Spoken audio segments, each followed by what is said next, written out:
All right. As we have been discussing, former President Donald Trump came out on top yesterday in Iowa, one of the largest recorded margins of victory ever, securing 51% of the caucus vote. Florida Governor Ron DeSantis in a distant second, 21%. Nikki Haley with 19% in third. Vivek Ramaswamy only garnered 7% of the vote and promptly dropped out. He said it's all done. And then he endorsed Donald Trump immediately. Although it was the lowest turnout caucus in the last 25 years, thanks to a minus 40-degree wind chill, Trump supporters delivered the former president a 30-point win, the most for a contested Iowa Republican caucus since at least 1988. Here's Donald Trump thanking his supporters. Listen.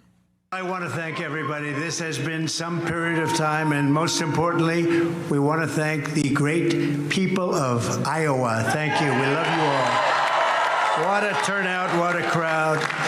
And I really think this is time now for everybody, our country, to come together. We want to come together, whether it's Republican or Democrat or liberal or conservative. It would be so nice if we could come together and straighten out the world and straighten out the problems and straighten out all of the death and destruction that we're witnessing. Well, joining me live now to discuss all of this, Montana Congressman Matt Rosendale. Matt, nice to see you again. Steve, good to be on with you. Good to see you. Look, it was a substantial victory, not just a victory, a substantial victory. And as a result, Vivek gets out of the race. But I just made the point at the end of the first segment of the program. Donald Trump is the presumptive nominee of the Republican Party today, not tomorrow, not after New Hampshire, not after South Carolina, today. He's winning. He's not going to be stopped by Ron DeSantis or Nikki Haley. They should get out and coalesce around Donald Trump so that they can collect money and focus on the real problem we have, which is the current administration. What say you? Two things. Two things I'd like to say. Number one, congratulations to the president.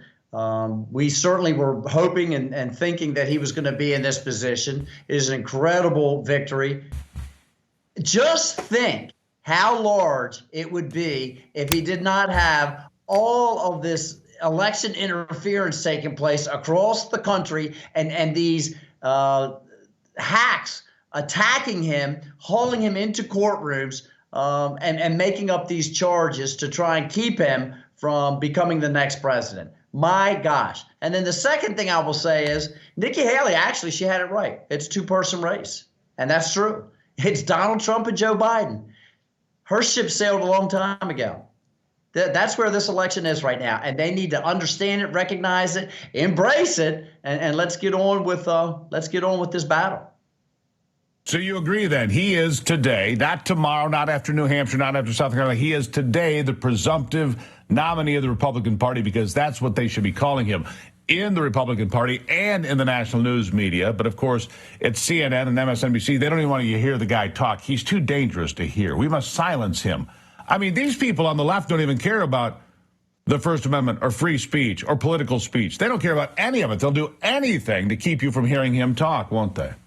Yeah. I mean, it's very disappointing to hear Rachel Maddow talking about how she is the interpreter of what's truth, what's fact, and what is not. This is the same woman who perpetuated all the information about the necessary shutdowns across our nation, face mask mandates, and vaccination mandates. Okay, she needs to get over it. Rachel Maddow needs to take a happy pill.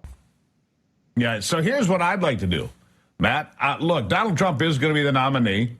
He's going to be attacked in courtrooms, and he's going to have some setbacks in courts, and he's going to have some wins, and that's going to continue to play out through the entire process. We know he's going to be the nominee. We know he's going to be on the ballot November 5th, 2024. So let's look ahead to the important things, which is expanding the Republican majority in Congress so you have more people on your side of the aisle to work with. Let's focus on picking up that Senate seat in West Virginia, Ohio. Oh, how about the state of Montana delivering a red Senate seat? Wouldn't that be nice? It would be nice. I will tell you that as long as we keep the Senate committee out of these elections and allow the people to speak, what you're going to do is see that they put forward the best candidates, and they're not going to be yes people for Mitch McConnell and the Uniparty.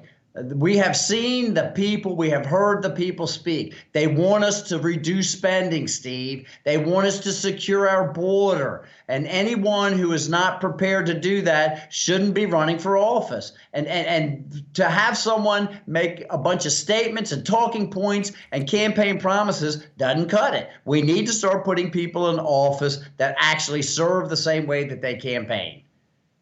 Yeah, I don't know what the top three priorities are for you, Matt, but if I can tell you what they are for me.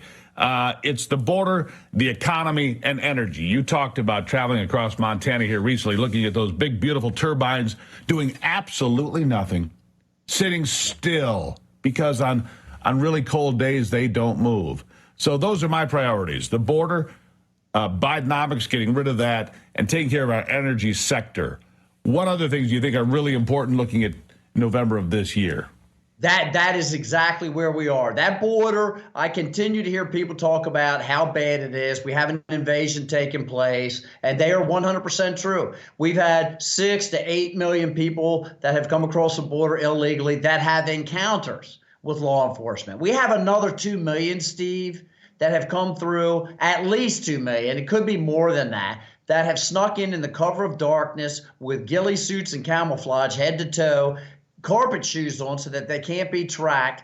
What kind of a criminal do you have to sneak in when you can see that you can just go to Eagle Pass, Texas, throw your hands up and turn yourself in and be admitted into our country, new pair of shoes, clean underwear, and basically a bus ticket or a flight ticket anywhere you want to go, and give a piece of paper that says that you should show up for a hearing to make your asylum claim in 6 or 8 years from now. I mean, I introduced legislation last week to stop all immigration for the next 5 years. We saw it implemented during the early 1900s after a huge wave of immigration took place to allow our country to absorb the people, to allow these folks to assimilate into our country. We have got to get back to enforcing the rule of law, have the asylum seekers wait in Mexico, have ICE deporting people, and have the security system, including the wall and all of the other provisions, completed so that we can secure enforce the laws. Yeah, enforce the laws. The only time the Biden administration has fought for the borders when they fought Arizona for putting out shipping containers, and fought Texas for putting barriers in the river, and fought Texas for passing a law to eject illegal people after they've been arrested here. That's the only time the Biden administration fights for the border. I got to leave it right there, Matt. I look forward to an exciting 2024. I do believe Montana's going to deliver for us, so I am hopeful that we can get a U.S. senator out of the state of Montana. You came close before. We'll keep our eye on it, Matt. Thank you for being here. Thank you for having me on, Steve. Always a pleasure. Greatly appreciate it, my friend. All right, after the break, Secretary of Defense Lloyd Austin released from the hospital yesterday. We'll have details coming up on America's Voice Live.